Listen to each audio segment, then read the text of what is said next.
Tšau, barvekassad! Jätkub jaht perfektsele steigile. Täna tuleb mängu sous vide gun. Teen täitsa eksprompt videoretsepti, sellepärast et uudisimu on lihtsalt nii suur. Ma tean, tegelikult restoranid kasutavad, neil on mingisugused suuremad sous vide vannid.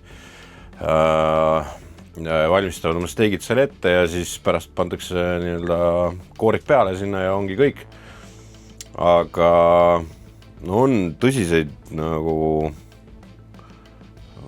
steigifanatte, kes siis ütlevad, et this is it, et nii tehaksegi. Ja mis on muud üle jääb, kui hakata siis proovima. Ette valmistatud veevann, kuhu läheb siis see hopsti sisse.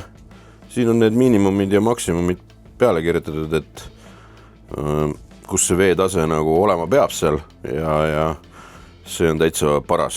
Et mis on äge, et siin on see lõkat, siin on ka see vahe sees, et kui on potil või mis iganes suvaline nõus siin on, et kui on serv, siis see ulatab üle selle serva.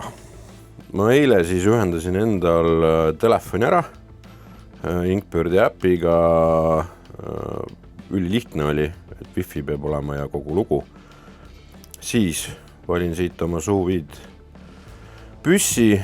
Ta näitab, et praegu on B-temp 14,9. Siin on eelsettingud ka juba ja et ütleb, et tender steak on 55 kraadi ja 45 minutit, siis ma päris nõus sellega ei ole, sellepärast, et ma tahan pärast grilli peale minna veel ja siis see temp läheb sealt üle mul, kui ma teda just vahepeal maha ei jahuta. Aga ma tulen maha, tuleme 50 peale. Ja siis ma teen ühte pulli. Ma teen seda, et ma praegu siit panen lihtsalt mingi suvalise aja. Ja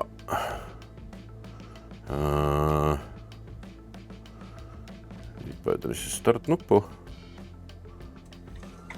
Ja siis hakkab siin juhtuma. Läks surisema, tuli roheliseks. Näitab ka, mis on pandud ette. Ja on näha, et juba vesi soeneb kõvasti. Ja vesi liigub, et seal all on siis soojenduskolb pluss siis mootor, mis vett ringi lükkab. See oleks päris minu moodi, kui ma lihtsalt vajutaks programmi ja tšoboka. Ma teen katse. Ma teen 2 steiki, ma panen 1 tunniks ja teise panen 8 tunniks. Ja vaatan, mis siis vahe on neil. Et teada on, mida kauem ta läheb, seda pehmemaks ta läheb, aga see steigil tegelikult sa tahad seda struktuuri ja sa ei taha, et ta oleks sul mingi hullult lagunev jamps. Et proovime, mis vahe on. Ja mul on pea sees veel mingi must miljon asja, mida tegelikult teha saab või teha tuleks selle kõigega. Aga valmistame steigi ette. Nii, steigiks ribai, mille sain siis Vikmanist. Ta oli nüüd korra külmutatud juba. Sellest ma olen ka rösti teinud, röstbiffi oli väga maitsev. Ja see pani mõtlema, et sellest saaks päris okei steigi ka lõigata tegelikult. Nii, nagu tavaliselt 2 näppu ja siis otse alla 2 näppu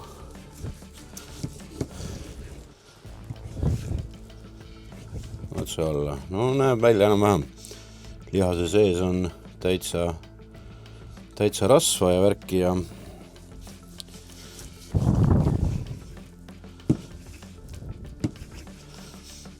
ma lõikan ta lahti ja ma üritan siis saada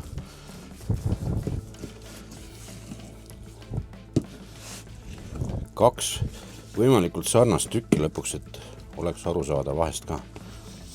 Need 2 on tegelikult kõige sarnasemad. Siin nüüd mingit kosmosetehnoloogiat edasi ei ole. Teada ka mis.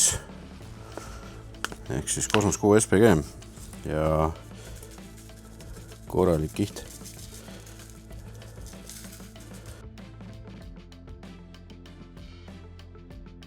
ja siis pole muud kui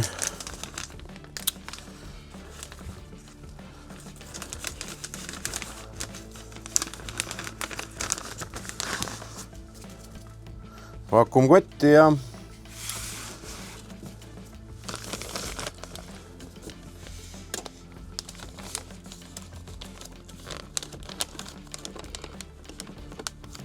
siis 2 pumpa selle kinni tõmbab. Sest no tegelikult vaakumkotiga on super muidugi, aga olen näinud ka täitsa tavalise selle jääkotiga ja säilituskotiga ja siis ka lahtise otsaga, aga me jõuame kunagi kõikide nende asjadeni.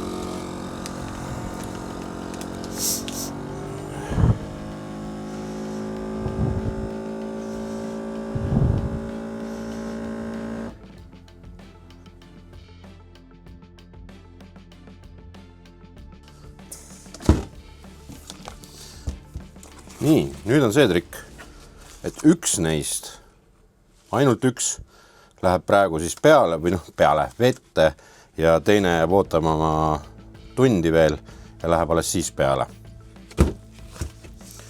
Nii, siin tuleb nüüd oodata, et see vesi jõuaks tembile ja kohe-kohe ta seal ka on. No oleme jõudnud nüüd õigesse kohta. Steak on siin ja läheb siia alla. Ja see on siis 2 tunni steak. Ja kuna ma olen eestlane ja ma ei ratsi kasutasid elektrivärki siin jooksutada praegu tohutute rahade eest, siis mul ei ole seda õiget sous vide vanni, jah, no ei ole. Veel ei ole. Küll see ka tuleb, siis ma tegin sellele asjale ise väikse kaane moodi asja siia peale.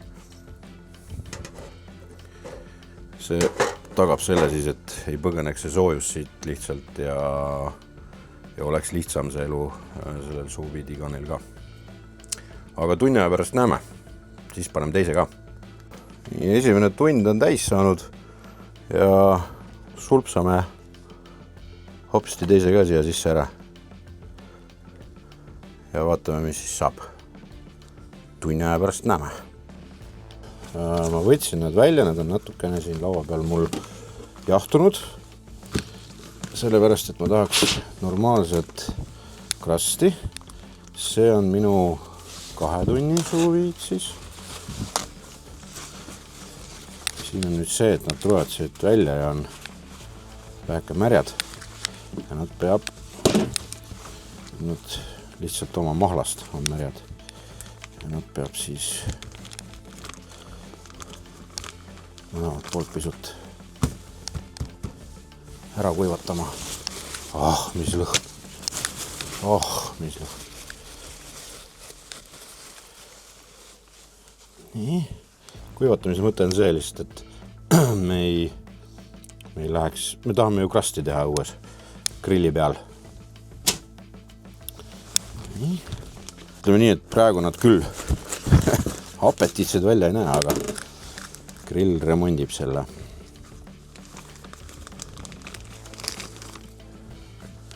Nii.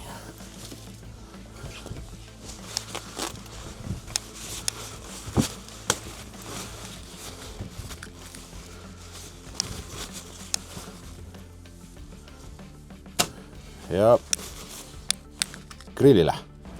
Nii, grillil elu käib.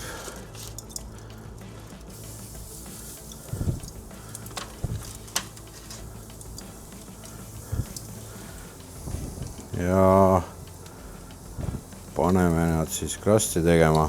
Ideaalis võiks siin grillil all olla siiski vähe teravama keelega süsi. Praegu on lepp, aga võiks vabalt olla midagi karmimat. Ja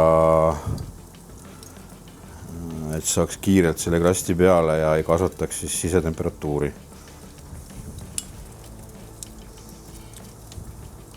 Aga sellepärast võtsingi praegu nad natukene maha ja laua peal jahtusid.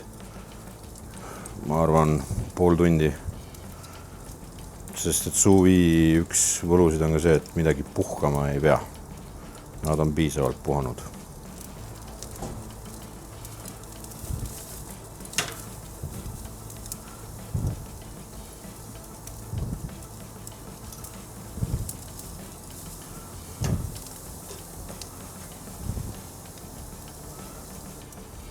noh, hakkab looma. Täitsa äge juba. Mul oli üks mõte veel.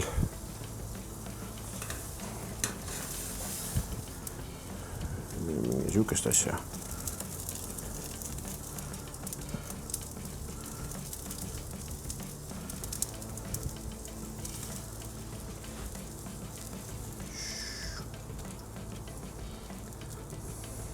Kõik selleks, et krasti oleks.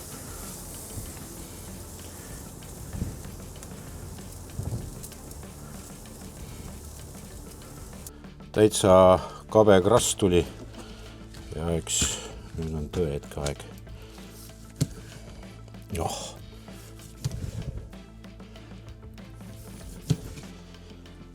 See on siis tunni ajast kõik.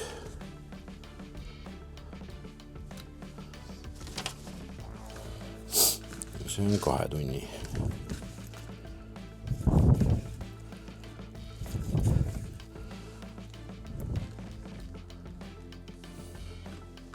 Tõetk siis proovime tunni aja oma enne.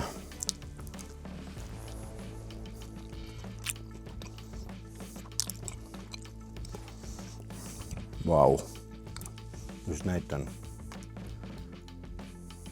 et suht koht perfecto.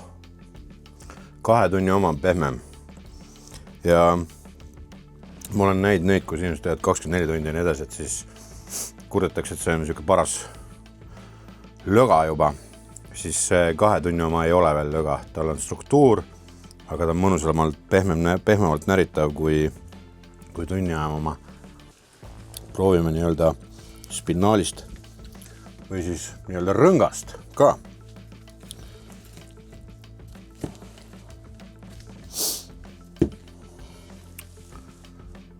Et ka see ei ole üle küpsenud, sest sous-vide ei lase tal üle küpseda, kui grilli peal see rõngas sellel ribail kipub üle minema kogu aeg, sest ta küpseb kiiremini, siis sellel ta ei saa üle minna, sellepärast et temperatuuri lihtsalt ei ole rohkem.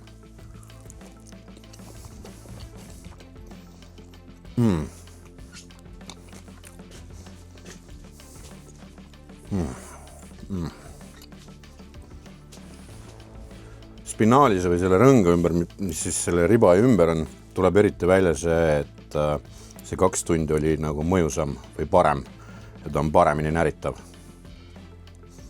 Aga maitse on sügavamal kui muidu. Grillimaitse on endiselt olemas, sest ta ju oli grilli peal. Valmidus on perfektne, no nii perfektne, et ohohoo. Ma ütlen, et see on muljetavaldav ja ma arvan, et millalgi lähitulevik, mitte kohe, aga lähitulevikus ma proovin ära ka selle tennisreedi puhkamise ja siis mul on üks asi, mis mul endal peas nagu pendeldab, kuidas seda temperatuuri asja siin eriti nagu mõnusalt saaks nagu kontrollida ja ma kavatsen ka selle ära teha ja siis on veel, meil on väga palju proteiine. Teiseks, mis mind väga huvitab on see, et meil, ütleme ausalt, see ei ole nagu kõige kõrgema kvaliteediga ribai, aga ta on endiselt hea. Aga kui võtta odavamat, kas ta suudaks pikema aja jooksul selle pehmemaks ajada? Vot. Aga subscribe'i kanalile ja tule järgmine nädal tagasi. Tšau!